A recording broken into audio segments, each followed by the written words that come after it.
Suatu hari, sebuah kabar buruk mengguncang keluarga kecil mereka. Ayah Malin memutuskan untuk pergi merantau. Ia mendengar cerita tentang negeri seberang yang kaya raya, tempat di mana emas dan perak bisa didapatkan dengan mudah. Dengan berat hati, ia berpamitan kepada istri dan anaknya.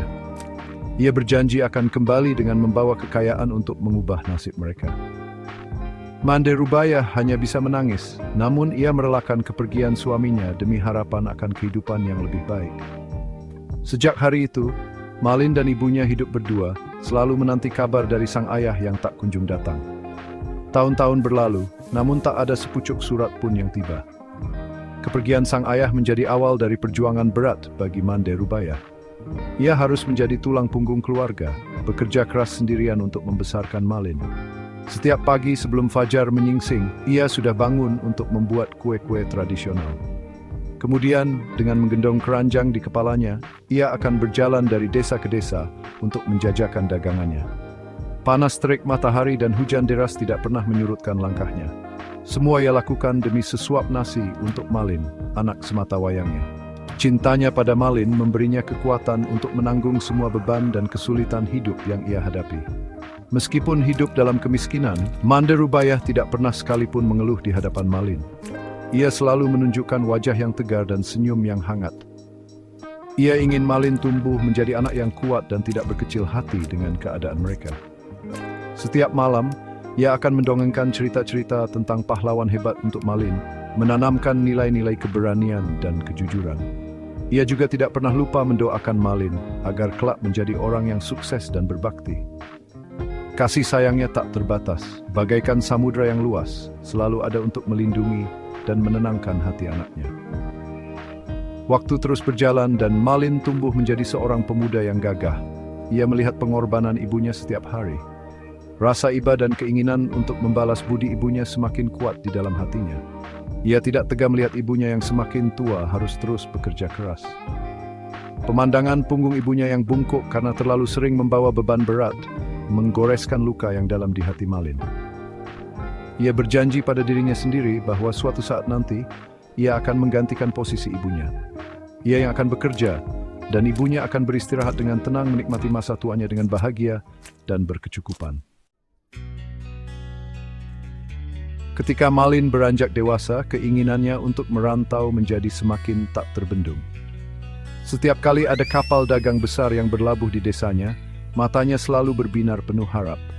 Ia melihat para awak kapal yang gagah dengan pakaian yang bagus dan mendengar cerita mereka tentang kota-kota besar yang gemerlap. Malin merasa bahwa desanya terlalu kecil untuk mewujudkan impian besarnya. Ia yakin bahwa nasibnya tidak akan berubah jika ia hanya tinggal di sana. Ia harus pergi, menyeberangi lautan luas, dan mencari peruntungan di negeri orang, sama seperti yang pernah dilakukan oleh ayahnya bertahun-tahun yang lalu. Suatu sore, Malin memberanikan diri untuk menyampaikan niatnya kepada sang ibu. "Ibu, izinkanlah aku pergi merantau," katanya dengan suara mantap. "Aku tidak tega melihat ibu terus bekerja keras. Aku ingin mengubah nasib kita. Aku berjanji akan kembali sebagai orang kaya dan membahagiakan ibu." Mendengar perkataan anaknya, hati Mande Rubaiyah terasa campur aduk. Di satu sisi, ia sangat takut kehilangan anak satu-satunya sama seperti ia telah kehilangan suaminya. Namun di sisi lain, ia melihat api semangat yang begitu besar di mata Malin, dan ia tidak ingin mematahkan harapan anaknya itu. Dengan berat hati dan air mata yang berlinang, Mande Rubaiyah akhirnya memberikan restunya. Ia tahu bahwa ia tidak bisa menahan Malin selamanya di sisinya. "Pergilah, anakku," ucapnya dengan suara bergetar. "Kejarlah cita-citamu. Tapi ingatlah selalu pesan ibu, dimanapun kamu berada, jangan pernah lupakan ibu dan kampung halamanmu ini. Ibu akan selalu mendoakan keselamatan dan keberhasilanmu." Ia kemudian memeluk Malin dengan erat seakan tak ingin melepaskannya. Pelukan itu adalah campuran dari rasa cinta, doa, dan kekhawatiran yang mendalam akan masa depan anak kesayangannya. Sebelum Malin berangkat, Mande Rubaiyah menjual satu-satunya perhiasan peninggalan suaminya untuk membeli bekal bagi Malin. Ia membungkuskan nasi dan beberapa potong lauk kesukaan Malin dengan daun pisang. "Bawalah ini, nak. Semoga cukup untuk perjalananmu," katanya sambil menyerahkan bungkusan itu dengan tangan gemetar. Malin menerima bekal itu dengan perasaan haru. Ia mencium tangan ibunya untuk terakhir kali, lalu melangkah mantap menuju kapal dagang yang akan membawanya pergi. Dari segeladak kapal, dia melambaikan tangan kepada ibunya yang berdiri di tepi pantai. Sosoknya perlahan mengecil dan hilang dari pandangan. Perjalanan di atas kapal adalah pengalaman baru yang mendebarkan bagi Malin Kundang. Untuk pertama kalinya, ia merasakan bagaimana rasanya terombang-ambing di tengah lautan yang tak bertepi. Siang hari, ia bekerja keras membantu para awak kapal, membersihkan geladak, mengangkat barang, atau memperbaiki layar. Ia belajar banyak tentang navigasi dan cara bertahan hidup di laut. Meskipun pekerjaannya berat, Malin tidak pernah mengeluh. Ia melakukannya dengan penuh semangat karena setiap ayunan ombak membawanya semakin dekat dengan negeri impiannya. Tempat di mana ia berharap bisa mengubah nasib dan menjadi orang yang sukses. Namun, lautan yang tenang bisa berubah menjadi ganas dalam sekejap. Suatu malam, ketika kapal berada di tengah samudera yang luas, langit tiba-tiba menjadi gelap. Awan hitam bergulung-gulung dan petir menyambar-nyambar dengan suara yang menggelegar. Angin kencang bertiup menciptakan ombak setinggi gunung yang menghantam kapal tanpa ampun. Para awak kapal berteriak panik, berusaha mengendalikan kapal yang oleng hebat. Malin, yang belum pernah mengalami badai sedahsyat itu, merasa sangat ketakutan. Ia berpegangan erat pada tiang kapal, berdoa dalam hati memohon keselamatan dan teringat pada wajah ibunya yang penuh kekhawatiran. Di tengah kekacauan itu, sekelompok bajak laut tiba-tiba muncul dari kegelapan. Mereka menyerbu kapal dengan ganas, menjarah semua barang berharga dan menyerang siapa saja yang mencoba melawan. Nakoda kapal dan sebagian besar awaknya tewas dalam pertempuran yang tidak seimbang itu. Malin, yang melihat kengerian itu, dengan cepat bersembunyi di sebuah ruang sempit di bawah geladak, di antara tumpukan peti-peti kayu. Jantungnya berdebar kencang, ia menahan napas, berharap para perompak tidak menemukannya. Suara pedang yang beradu dan teriakan kesakitan terdengar jelas dari tempat persembunyiannya. Setelah para bajak laut pergi dan badai mereda, kapal itu telah hancur berantakan. Malin adalah satu-satunya yang selamat. Ia terombang-ambing sendirian di tengah lautan luas di atas sisa-sisa puing kapal. Selama berhari-hari, ia bertahan hidup dengan sisa-sisa makanan yang bisa ia temukan, sambil terus berharap ada kapal lain yang lewat dan menolongnya. Tenaganya semakin habis dan harapan pun mulai menipis. Tepat ketika ia hampir putus asa, ia melihat daratan di kejauhan. Dengan sisa-sisa kekuatannya, ia berenang sekuat tenaga menuju daratan itu, hingga akhirnya tubuhnya terdampar di sebuah pantai yang asing.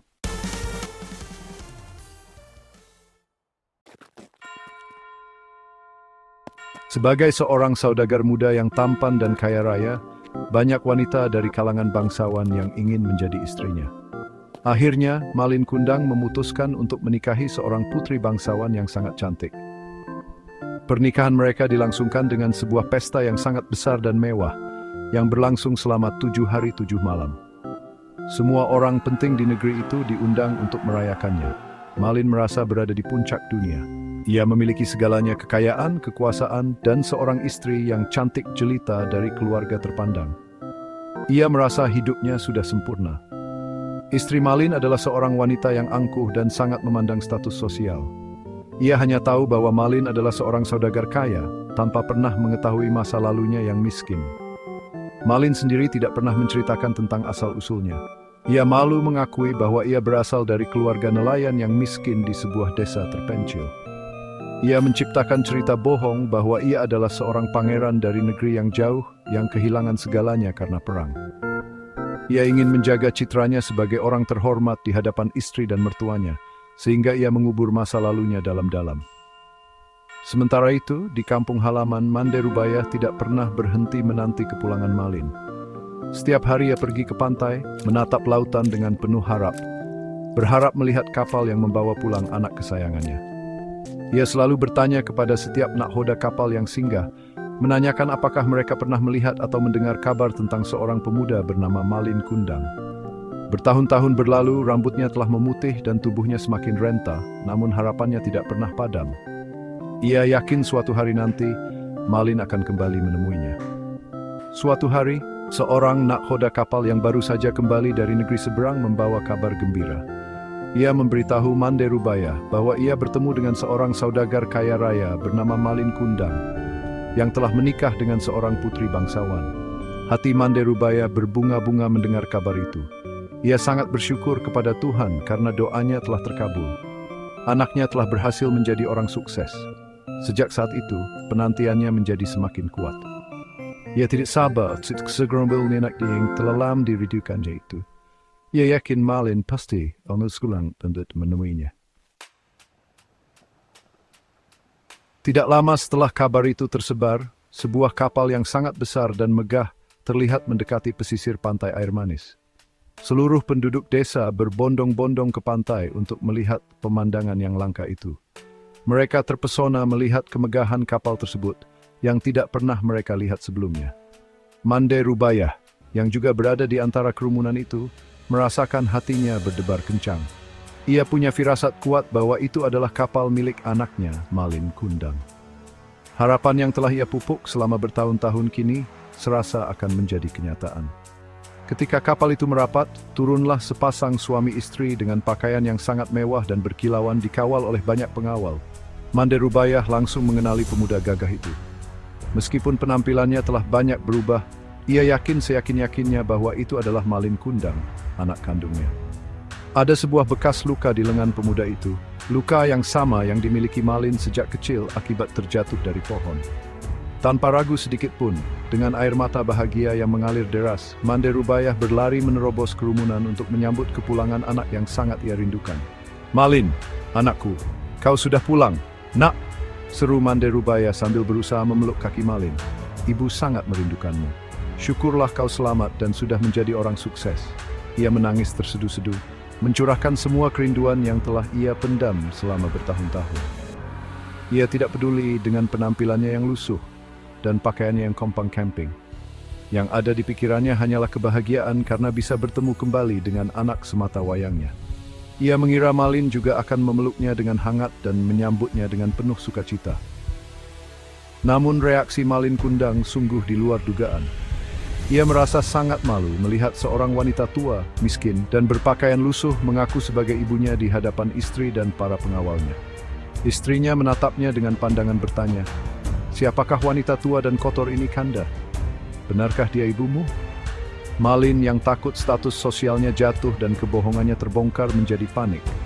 Ia tidak ingin istri bangsawannya tahu bahwa ia berasal dari keluarga miskin. Dengan angkuh, ia menatap wanita tua yang sedang bersujud di kakinya itu dengan pandangan jijik dan penuh kebencian. Dengan kasar, Malin Kundang menendang wanita tua itu hingga tersungkur di atas pasir. "Siapa kau, wanita tua tidak tahu diri? Beraninya kau mengaku sebagai ibuku," bentak Malin dengan suara keras. "Ibuku tidak mungkin miskin dan sekotor dirimu. Pergi dari sini." "Pengawal, usir perempuan gila ini." Hati Mande Rubayah hancur berkeping-keping mendengar kata-kata kejam yang keluar dari mulut anak kandungnya sendiri. Sakitnya melebihi sakit fisik saat tubuh rentanya terhempas ke pasir. Ia tidak percaya anak yang dulu sangat ia sayangi dan ia doakan setiap malam, kini tega tidak mengakuinya. Mande Rubayah bangkit dengan tubuh gemetar. Dengan sisa-sisa kekuatannya, ia menatap Malin dengan tatapan penuh luka dan kekecewaan. "Malin, ini ibumu, nak. Aku yang melahirkan dan membesarkanmu. Tidakkah kau ingat lagi padaku? Lihatlah bekas luka di lenganmu itu, ibu yang mengobatinya dulu." Ia mencoba sekali lagi untuk meyakinkan Malin, berharap anaknya akan sadar dari kekilafannya. Namun, hati Malin telah tertutup oleh kesombongan dan rasa malu. Ia semakin marah karena wanita tua itu terus mempermalukannya di depan banyak orang, terutama di depan istrinya yang kini menatapnya dengan curiga. "Aku tidak mengenalmu, dan aku tidak punya bekas luka apapun," teriak Malin berbohong, sambil menyembunyikan lengannya di balik jubahnya yang mewah. "Aku adalah seorang bangsawan, bukan anak seorang nelayan miskin sepertimu. Cepat pergi sebelum aku menyuruh pengawalku menyeretmu." Malin kemudian berbalik dengan angkuh dan memerintahkan awak kapalnya untuk segera mengangkat sau dan meninggalkan pantai itu secepatnya. Ia tidak mau berlama-lama di tempat yang mengingatkannya pada masa lalunya yang memalukan. Ia meninggalkan ibunya yang menangis pilu di tepi pantai tanpa menoleh sedikit pun. Melihat kapal anaknya perlahan menjauh, hancurlah sudah seluruh harapan Mande Rubayah. Rasa sakit di hatinya sudah tidak tertahankan lagi. Cinta dan kerinduan yang begitu besar kini telah berubah menjadi kekecewaan dan kepedihan yang mendalam. Ia merasa semua pengorbanannya selama ini sia-sia. Anak yang ia besarkan dengan penuh kasih sayang telah melupakan dirinya dan bahkan tega menyakitinya. Dengan hati yang luluh lantak, ia menengadahkan kedua tangannya ke langit. Air matanya bercampur dengan air hujan yang mulai turun, seolah-olah langit pun ikut menangis melihat penderitaannya yang begitu dalam. Di tengah isak tangisnya yang memilukan, Mande Rubaiyah berdoa kepada Tuhan yang Maha Kuasa. Doa seorang ibu yang hatinya telah disakiti oleh anak kandungnya sendiri. Ya Tuhan, rintihnya dengan suara serak, jika benar dia bukan malin kundang anakku, maka berikanlah ia keselamatan dalam perjalanannya. Tetapi jika benar dia adalah malin kundang, anak yang telah kulahirkan dan kubesarkan dengan air susuku, maka aku kutuk dia menjadi batu sebagai balasan atas perbuatannya yang durhaka. Doa itu diucapkannya dengan penuh kepasrahan dan kepedihan yang tiada tara, sebuah ungkapan dari hati yang paling dalam. Seketika setelah doa itu terucap, langit yang tadinya hanya mendung, tiba-tiba menjadi gelap gulita. Angin kencang kembali bertiup, dan badai dahsyat yang lebih mengerikan dari sebelumnya datang menerjang. Petir sambar menyambar dengan suara yang memekakkan telinga, dan ombak raksasa menggulung-gulung menghantam Malin Kundang yang megah itu tanpa ampun. Di atas kapal, Malin dan semua awaknya dilanda kepanikan yang luar biasa. Kapal itu terombang-ambing tak terkendali, tiang layarnya patah dan papan-papan kayunya mulai retak dihantam gelombang. Malin Kundang akhirnya menyadari bahwa bencana ini adalah akibat dari kutukan ibunya. Ia teringat semua dosanya, bagaimana ia telah menyangkal dan menyakiti hati wanita yang telah memberinya kehidupan. Dengan penuh penyesalan dan ketakutan, ia bersujud di geladak kapal. "Ibu, maafkan aku. Aku Malin, anakmu. Ampuni aku, Ibu," teriaknya di tengah gemuruh badai. Namun semuanya sudah terlambat. Penyesalannya tidak dapat lagi menarik kembali kutukan yang telah terucap. Sebuah petir besar menyambar bar kapalnya, menghancurkannya berkeping-keping. Secara perlahan dan menyakitkan, tubuh Malin Kundang terasa kaku dan dingin. Ia tidak bisa bergerak. Perlahan-lahan tubuhnya berubah menjadi batu. Ia membatu dalam posisi bersujud, seolah-olah sedang memohon ampun kepada ibunya. Sisa-sisa kapalnya pun berubah menjadi batu karang yang tersebar di sekitar pantai air manis. Hingga hari ini, batu Malin Kundang yang sedang bersujud itu masih bisa dilihat di pantai tersebut.